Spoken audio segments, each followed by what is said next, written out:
amigas, muchas gracias por compartir este acto en el que hoy, un año más, volvemos a encontrarnos. En primer lugar, en esta pequeña, pero creo que sentida, reconocimiento y homenaje, va a tomar la palabra el alcalde de la ciudad, nuestro querido Paco, y posteriormente terminaré yo.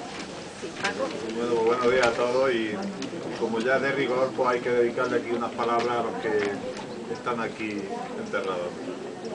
Como sabemos, la festividad de Todos los Santos es el día en que todos recordamos a los seres queridos que ya están entre nosotros.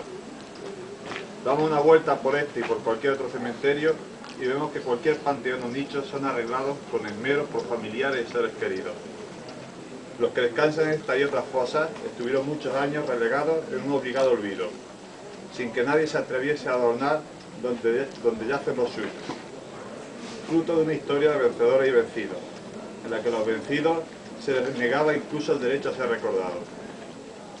La historia la escribía el vencedor, y en ella no tenían cabida los que hoy están aquí. Por suerte las cosas han cambiado mucho, y tanto que como cada año podemos rendir este merecido homenaje.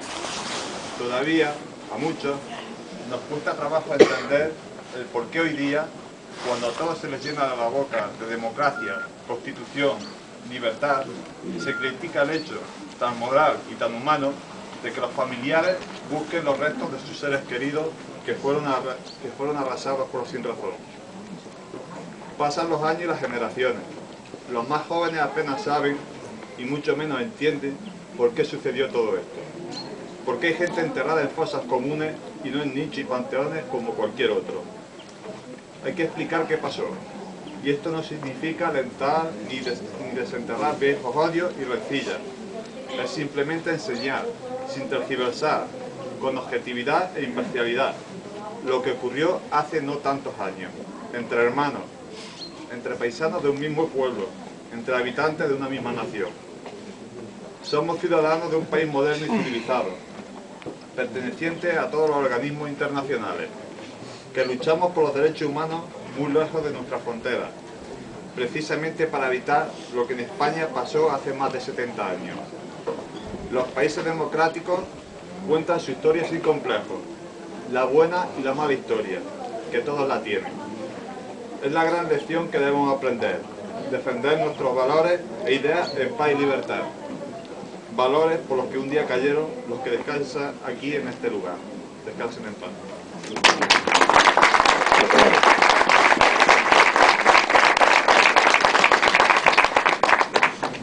Queridos compañeros y compañeras, tal y como saludaba al principio, este acto, decía, sencillo, pero desde luego necesario e imprescindible.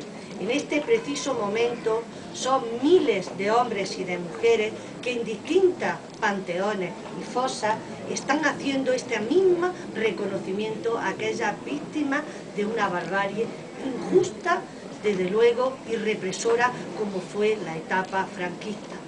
Si miramos hacia atrás, lo decía el alcalde, generaciones han pasado, pero no hemos podido cerrar este dolor, no hemos podido cerrar esta cicatriz, porque aún aquellos que fueron los causantes de esta barbarie, aún en el fondo quieren permanecer, quieren imponer su criterio, y con numerosas excusas, todas muy alejadas de lo que es la justicia y el reconocimiento a las víctimas, empiezan a argumentar motivos por los que no son necesarios este tipo de homenaje, este tipo de reconocimiento y algunas otras actuaciones que son fundamentales, porque aquí en Andalucía todavía tenemos 569 fosas comunes en las que no se sabe el número de hombres y de mujeres que están enterradas, que no se les puede poner el nombre a aquellos que fueron asesinados, que no se les puede llorar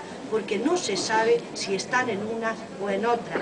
Y eso, después de más de 70 años, creo que es justo seguir insistiendo para que se produzca esa restauración, al menos del honor de los que fueron víctimas de la represión franquista. Eso se le debe a esta generación. y decía que estamos hablando de 40 años de dictadura, y decía que estamos hablando de más de 30 años de democracia. Y durante estos años, algunas veces, de manera muy tímida, desde los primeros años de la democracia, plantearon iniciativas para restaurar el honor de los agraviados, de las víctimas, y poco a poco se fue configurando en lo que entendemos que ha dado más satisfacción a todos los familiares de la represión, que ha sido la Ley de Memoria Histórica. Una ley que este presidente nuestro del gobierno, José Luis Rodríguez Zapatero, aprobó hace ahora 3 años. 3 años en los que de una manera incesante las asociaciones de víctimas de los represaliados, a las que también tenemos que agradecerle ese trabajo incesante en pro de la dignidad de nuestros seres queridos que están en este tipo de fosas, a esas asociaciones como la que tenemos en Jaén, le debemos los estudios, le debemos la documentación, le debemos empezar a escribir la historia de aquellos que fueron vencidos y que fueron represaliados. Y no nos deben de callar, y debemos de seguir escribiendo, redactando, porque en esos escritos y en esos documentos podemos trasladarle a las generaciones jóvenes ese renglón de la historia más deshonrosa de nuestra tierra, la historia escrita con sangre, pero que el coste que tuvo de vida de aquellos hombres y mujeres que murieron por la libertad no puede quedar en el anonimato. Actos como estos y algunos otros que tendremos que seguir manteniendo son imprescindibles porque se lo debemos. Le debemos en recuerdo a su memoria, porque no solamente fueron ellos las víctimas, y también creo que hay que hacer mención expresa a los que sobrevivieron, aquellos familiares, aquellos allegados que tuvieron que vivir en su propia existencia la represión larga y dura, con quitarle sus propios bienes, con las humillaciones que tuvieron que vivir, con un sello que se les impuso de marcados y exiliados y expulsados de una sociedad que tuvieron que sobrevivir. Esas mujeres, que también, ese número de viudas tan importante que tuvo que criar a su hijo desde la máxima pobreza, desde la máxima dificultad, pero con el honor y con la dignidad de saber que sus maridos, que sus hermanos, que sus padres habían muerto por lo mejor de esta sociedad, que son los valores de la justicia y de la libertad. Por todo ello, que vivan en paz.